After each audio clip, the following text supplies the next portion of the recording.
हुज्जाज बिन यूसुफ ने यह भी लिखा कि ये तो ज़र्रो जवाहरात हैं जो दुनिया में चाहो जलाल कायम रखते हैं। अगली दुनिया की भी सोचें जहां हम सब ने लौट के जाना है। वहां ज़र्रो जवाहरात और दुनियावी चाहो जलाल और घोड़ों हाथियों पर सवार लश्कर काम नहीं आएंगे। मेरे गमसिन भतीजे ने इस्लाम और सरजमीन अरब के सबसे बड़े दुश्मन राजा ताहिर को शिकस्त ही नहीं दी बल्कि उसका सर काट कर भेजा है, और मैं ये सर आपकी तरफ भेज रहा हूँ।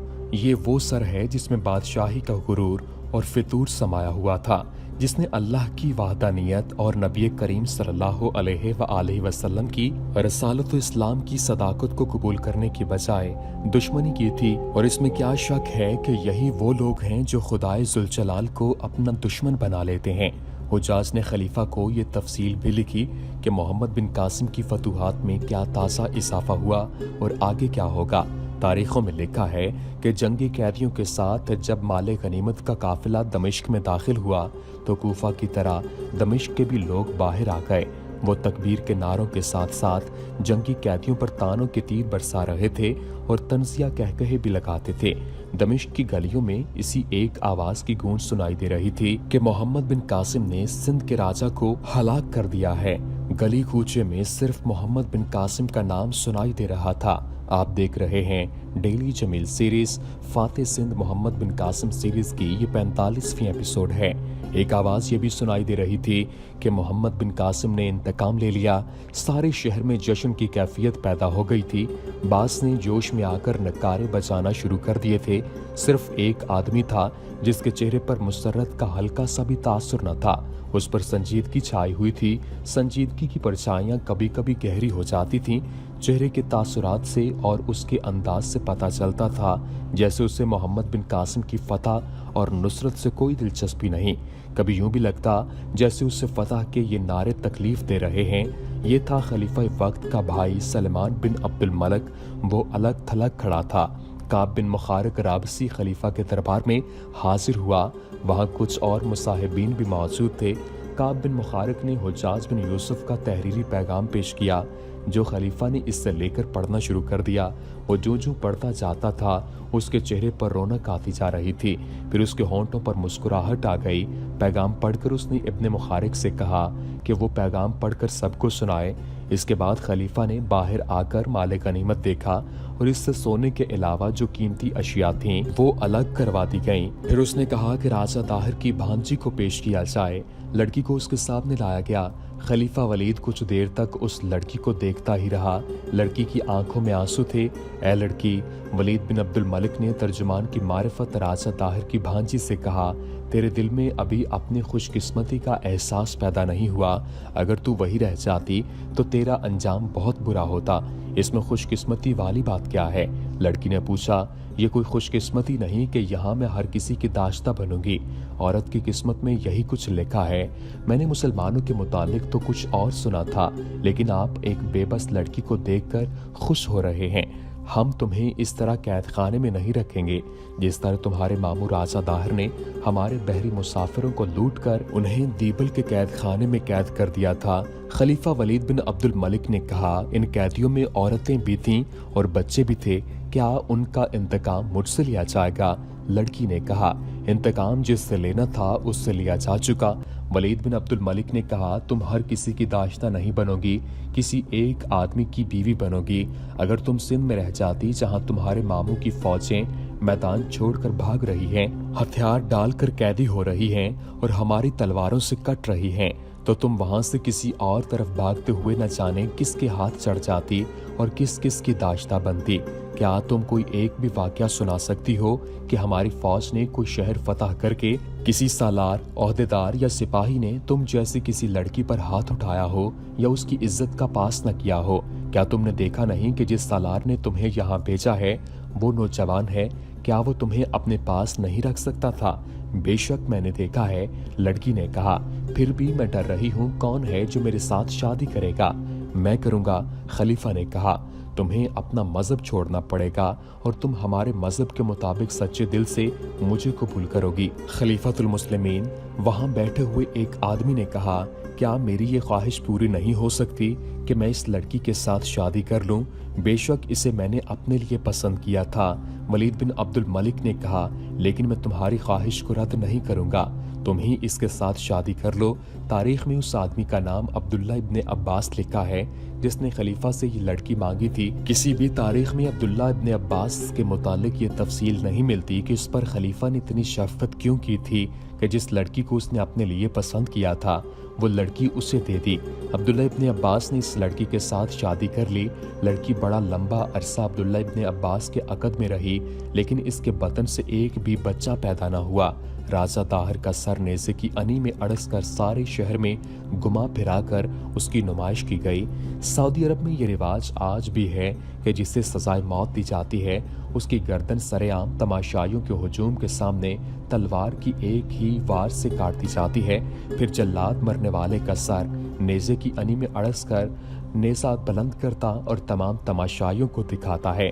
इसके बाद खलीफा वलीद बिन अब्दुल मलिक का रवैया बिल्कुल बदल गया और उसने सिंध की मुहिम में पूरी तरह दिलचस्पी लेना शुरू कर दी और उसने हुज्जाज को मुबारक का पैगाम भेजा और लिखा कि मोहम्मद बिन कासिम तक भी उसकी मुबारक और दुआएं पहुंचाई जाएं।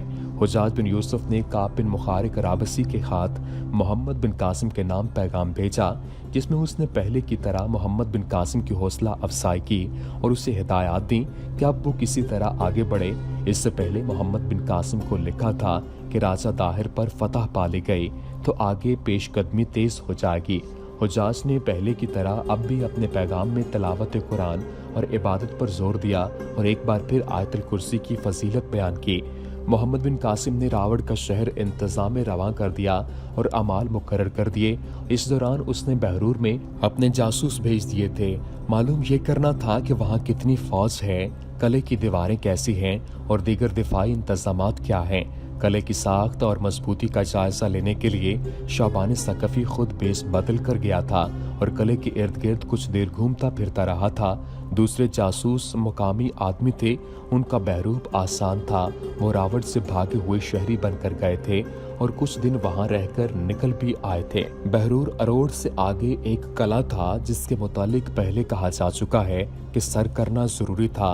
अब जासूसों ने आकर मोहम्मद बिन कासिम को जब ये बताया कि इस किले में फौज की नफरी 16,000 है तो इस किले पर हमला और इस नफरी का खात्मा जरूरी हो गया। मोहम्मद बिन कासिम का असल और सबसे बड़ा हदफ तो ब्राह्मणाबाद था, जहां तक मोहम्मद बिन कासिम अपने लश्कर को दूर का चक्कर काट कर ले जा सकता था और इस तरह बहरूर और इससे आगे एक और कला दहलीला को नजरअंदाज किया जा सकता था।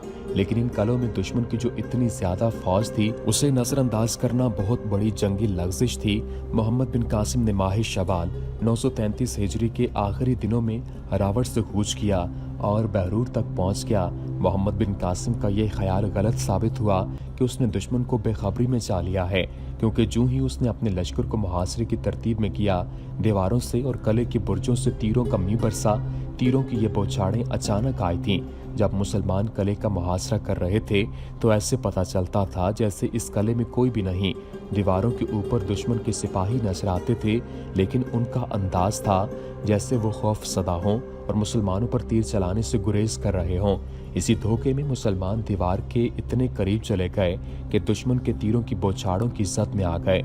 इसका नतीजा ये हुआ कि मुहासरा उखड़ गया। कई एक मुजाहिदीन जख्मी और शहीद हो गए। अचानक अफरा तफरी सी मच गई। इस सूरत हाल से दुश्मन ने यह फायदा उठाया कि किले का सदर दरवाजा और एक और दरवाजा खोला। सवारों के दस्ते अंदर से यूं निकले जैसे सैलाब बंद तोड़कर निकला हो। इन सवारों का मुसलमानों पर हमला बड़ा ही शदीद था। एक बार तो मुसलमानों के पांव उखड़ गए। जितनी देर में वो संभलते, दुश्मन के सवार एक जोरदार वार करके वापस किले के अंदर जा रहे थे। मोहम्मद बिन कासिम को अपने तौर तरीकों और चालों पर नजर सानी करने की जरूरत थी, जबकि उसने अपने तमाम दस्तों को पीछे हटा लिया। शहीदों की लाशें अभी तक दुश्मन के सामने पड़ी थीं और बाज शदीद जख्मी जो उठने के काबिल नहीं थे वही बेहोश पड़े थे जहां गिरे थे। इन सबको रात के वक्त उठाया गया। अगले दिन मोहम्मद बिन कासिम ने कोई कार्रवाई न की। ज्यादातर वक्त जख्मियों की मरहम पट्टी में सरफ हुआ और इन जख्मियों को पीछे भेजा गया जो लड़ने के काबिल नहीं थे। इस रोज मोहम्मद बिन कासिम ने अपने सालारों को बुलाया और इनके साथ सुलह मशवरा किया, नई हिकमत अमली तरतीब दी। तमाम सालारों को एहसास हो गया था कि इस किले को आसानी से सर नहीं किया जा सकेगा। अगले रोज मोहम्मद बिन कासिम ने एक मकाम पर तीर अंदाजों को इकट्ठा किया और दीवारों में शगाफ डालने और सुरंग खोदने वाले तरतीब याफ्ता आदमियों को भी साथ लिया। उसने तीर अंदाजों को हुक्म दिया कि सामने दाएं और बाएं दीवार पर इस कदर तेज तीर बरसाएं कि दीवार से किसी का सर ऊपर न उठ सके। तीर अंदाजों ने इसके हुक्म की तामील की। तीरों की बौछारें एक दूसरे के पीछे दीवारों पर पड़ने लगी तो दीवार के इस हिस्से से दुश्मन के सिपाही आउट में हो गए। मोहम्मद बिन कासिम ने दीवारों में शगाफ डालने वाले को तेज दौड़ाया कि वो दीवार तक पहुंच जाएं। वो पहुंच गए और उन्होंने दीवार में नकब लगानी शुरू कर दी। काम आसान मालूम होता था क्योंकि दीवार गारे और पत्थर की बनी हुई थी। पत्थर निकलते आ रहे थे, लेकिन ये दीवार मकानों की दीवारों की तरह सीधी नहीं थी बल्कि मखरूती थी, नीचे से बहुत चौड़ी थी। इसमें नकब लगाने का मतलब ये था जैसे सुरंग खोदी जा रही है। इस पार्टी में आदमी इतने ज्यादा थे जो दीवार में सुरंग जैसी नकब लगा सकते थे, लेकिन इसी दीवार के दूर के कोने पर खड़े सिपाहियों ने देख लिया कि दीवार तोड़ी जा रही है। उन्होंने ये इंतजाम किया कि बड़े बड़े पत्थर, लकड़ी के शतीर और चलती हुई लकड़ियां ऊपर जमा कर ली। पहले उन्होंने दीवार पर पत्थर रखे, खुद ओट में रहे, इनके सिर्फ हाथ ऊपर थे। उन्होंने ऊपर से पत्थर लुढ़काने शुरू कर दिए, जिसके साथ ही चलती हुई लकड़ियां इस तरह नीचे फेंकी कि लकड़ी दीवार के ऊपर वाले सिरे पर रख कर छोड़ देते थे तो ये दीवार की ढलवान से लुढ़कती नीचे आ जाती थी। दुश्मन ने ये जो हथियार इस्तेमाल किया ये मुसलमानों के लिए बड़ा ही नुकसानदेह साबित हुआ। जहाँ दीवार में नकब लगाई जा रही थी वहाँ जलती हुई लकड़ियों के शोले उठने लगे। एक दो आदमी झुलस भी गए। दुश्मन ने चंद एक जानों की कुर्बानी देकर ये कामयाबी हासिल की कि मुसलमानों की दीवार से भगा दिया। दुश्मन ने कुर्बानी इस तरह दी कि उसके आदमी जब पत्थर या लकड़ियां नीचे को लटकाने के लिए सर ऊपर उठाते थे तो तीर का निशाना बन जाते थे। मोहम्मद बिन कासिम का यह हरबा भी नाकाम हो गया और उसने दरवाजों को तोड़ने की स्कीम बनाई, लेकिन दुश्मन के तीर अंदाज दरवाजे के करीब नहीं जाने देते थे। कई तरीके इख्तियार किए गए, लेकिन कले की फौज ने कोई भी तरीका कामयाब न होने दिया, बल्कि दुश्मन ने अपनी इस दलेराना कार्रवाई को जारी रखा कि कभी सवार और कभी प्यादा दस्ते बड़ी तेजी से बाहर आ जाते और मुहासरे में फैले हुए मुसलमानों के किसी एक हिस्से पर हल्ला बोलकर उसी तेजी से वापस चले जाते। उस वक्त तक मोहम्मद बिन कासिम ये समझ चुका था कि सिंध की फौज का ये खास अंदाज है कि बाहर आकर हमला करते और वापस चले जाते हैं। उसका ये तरीका मुसलमानों के शब खून और दिन के छापों जैसा था जो वो दुश्मन की पेशकदमी करती हुई फौज के पहलू या अक पर मारते और गायब हो जाते। मोहम्मद बिन कासिम ने हिंदुओं की इस नौयत के हमलों का ये तोड़ सोचा कि मुहासरे के दस्तों को तैयार रखा जाए और जब हिंदू के दस्ते हल्ला बोलने के लिए बाहर आए तो उन्हें घेरे में ले लिया जाए और वापस न जाने दिया जाए। 2-3 रोज बाद 2 दरवाजों में से हस्बे मामूल दुश्मन के सवार दस्ते निकले। अब मुसलमान इसके लिए तैयार थे। उन्होंने दाएं और बाएं से आगे होकर इन दस्तों को नरगे में ले लिया, लेकिन मुसलमानों के जो सिपाही दीवार और दरवाजों के करीब चले गए थे उन पर दीवार से तीर आने लगे। वो इतने करीब थे कि दीवार के ऊपर से उन पर पत्थर भी फेंके गए। इस तरह घेरा टूट गया। हिंदू सवार घोड़े दौड़ाते और कोई मुसलमान सामने आता तो इसे कुचलते वापस चले गए। मोहम्मद बिन कासिम ने एक कुर्बानी देने का फैसला किया। उसने मुंतखब जांबाज सदर दरवाजे के सामने इकट्ठे कर लिए और दुश्मन के अगले हमले का इंतजार करने लगा। अगला हमला 3 रोज बाद आया। मोहम्मद बिन कासिम ने अपने मुंतखब जांबाजों को पहले ही बता रखा था कि क्या करना है।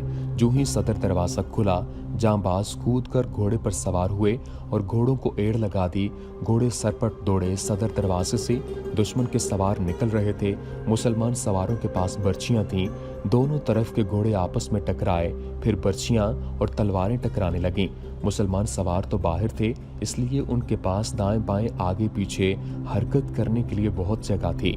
हिंदू सवार दरवाजे में से आ रहे थे, इसलिए वो आसानी से पैंतरे नहीं बदल सकते थे। वो पीछे हट रहे थे और मुसलमान उन्हें दबाते और काटते जा रहे थे। तवक्को ये थी कि मुसलमान सवार कले में दाखिल हो जाएंगे। मोहम्मद बिन कासिम खुद इनके करीब हो गया और उन्हें ललकारने लगा। दीवार से एक तीर आया जो मोहम्मद बिन कासिम के आगे जीन में उतर गया। उसकी जिंदगी और मौत के दरमियान सिर्फ बाल बराबर फासला रह गया था। एक सवार ने देख लिया। मोहम्मद बिन कासिम ने इस तीर को इतनी सी भी हिम्मत न दी कि उसे जीन से निकाल कर फेंक देता। वो चिल्ला चिल्ला कर अपने सवारों को हिदायत दे रहा था। जिस सवार ने मोहम्मद बिन कासिम की जीन में तीर उतरते देखा था वो घोड़ा दौड़ाकर उसके पास आया। सालारे आला, सवार ने मोहम्मद बिन कासिम से कहा, आप यहाँ से चले जाएं, आप ना रहे तो कुछ भी नहीं रहेगा, यहाँ से चले जाओ। मोहम्मद बिन कासिम ने उसे डांटते हुए कहा, अपनी जगह पर रहो। उस सवार ने अपने सालारे आला की डांट और इसके हुक्म की परवाह न की, लपक कर इसके घोड़े की लगाम पकड़ ली और अपने घोड़े को एड़ लगा दी। मोहम्मद बिन कासिम चिल्ला रहा था, लेकिन इस सवार ने इसके घोड़े की लगाम न छोड़ी और इसे तीरों की जद से दूर ले गया। कासिम के बेटे सवार ने अपने और मोहम्मद बिन कासिम के रुतबे के फर्क की परवाह न करते हुए कहा, तुम कीमती इंसान हो, मुझ जैसे 1000 सिपाही मारे गए तो कोई फर्क नहीं पड़ेगा। ये सवार मोहम्मद बिन कासिम को खामोश और हैरान छोड़कर घोड़ा दौड़ाता लड़ाई में शामिल होने के लिए गया तो ऊपर से एक तीर आया जो उसकी हंसली से जरा नीचे सीने में दूर तक उतर गया। वो घोड़े पर एक तरफ को गिरने लगा। मोहम्मद बिन कासिम ने देख लिया, उसने घोड़ा दौड़ाया और उस तक पहुंचकर उसे गिरने से बचा लिया और उसके घोड़े को भी अपने घोड़े के साथ पीछे ले लिया। तुम जिंदा रहना इब्ने कासिम, सवार ने कहा और इसका सर मोहम्मद बिन कासिम के कंधे पर लुढ़क गया। तारीख ने उस सिपाही का नाम हशाम बिन अब्दुल्ला लिखा है। वो कूफा की एक नवाही बस्ती का रहने वाला था। दुश्मन के साथ मार्का जारी था। इसे शायद ये खतरा नजर आ गया था कि मुसलमान कले में दाखिल हो जाएंगे। चुनांचे कले के दरवाजे बंद हो गए। दुश्मन के जो सवार बाहर रह गए थे उन्हें मुसलमानों ने काट डाला। किसी सवार ने यह मशवरा दिया कि बगैर लड़े मुहासरा जारी रखा जाए ताकि कले वालों को बाहर से खुराक वगैरह न मिल सके और वो कुछ अरसे बाद भूख और प्यास के मारे खुद ही हथियार डाल देंगे। इस जमाने में मुहासरों को अक्सर तूल दिया जाता था।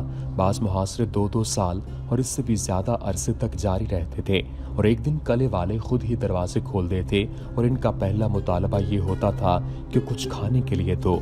नहीं, मोहम्मद बिन कासिम ने यह मशवरा रद्द कर दिया और कहा, मेरे पास इतना वक्त नहीं, हमारी मंजिल बहुत दूर है और जिंदगी का कोई भरोसा नहीं। इसके अलावा मैं दुश्मन को ये तासुर नहीं देना चाहता कि हम उसकी ताकत से खाइफ होकर दूर बैठ गए हैं। अब रात को भी लड़ाई जारी रहेगी। मोहम्मद बिन कासिम ने तमाम सालारों और नायब सालारों को बुलाया, उन्हें और उनके दस्तों को 2 हिस्सों में तकसीम किया और उन्हें बताया कि एक हिस्सा दिन के वक्त अपनी कार्रवाइयां जारी रखेगा और दूसरा हिस्सा रात को नफत के तीर और मंजनीकें चलाएगा। पहले बताया जा चुका है कि ऐसे तीर मुसलमानों के यहाँ इस्तेमाल होते थे जिनके साथ आग का शोला होता था। इन तीरों के साथ रोगन नफत से भीगे हुए कपड़े तीरों के अगले हिस्से पर लपेटे हुए होते थे। इन्हें आग लगाकर तीर चलाए जाते थे। ये तो रोजमर्रा का मामूल बन गया था, लेकिन एक रात कले के अंदर आग बरसने लगी और इसके साथ कले के अंदर पत्थर गिरने लगे। आग वाले तीर चलाने वालों को निफत अंदाज कहा जाता था। रात के अंधेरे से वो ये फायदा उठाते थे कि दीवार के इतने करीब चले जाते जहां से छूटा हुआ तीर दीवार के ऊपर से कले के अंदर पहुंच सकता था। पीछे कले के इर्द गिर्द मंजनीकें लगा दी गई थीं जिनसे मुसलसल पत्थर फेंके जा रहे थे। फातेह सिंध मोहम्मद बिन कासिम सीरीज का सिलसिला जारी है। इससे आगे क्या हुआ वो आपको अगली एपिसोड में बताएंगे। उम्मीद करते हैं कि आपको हमारी ये वीडियो पसंद आई होगी। वीडियो पसंद आने की सूरत में लाइक कीजिए, शेयर कीजिए और हमारे चैनल को सब्सक्राइब करना मत भूलिएगा। फमा अलैना इल्लल बलागुल मुबीन।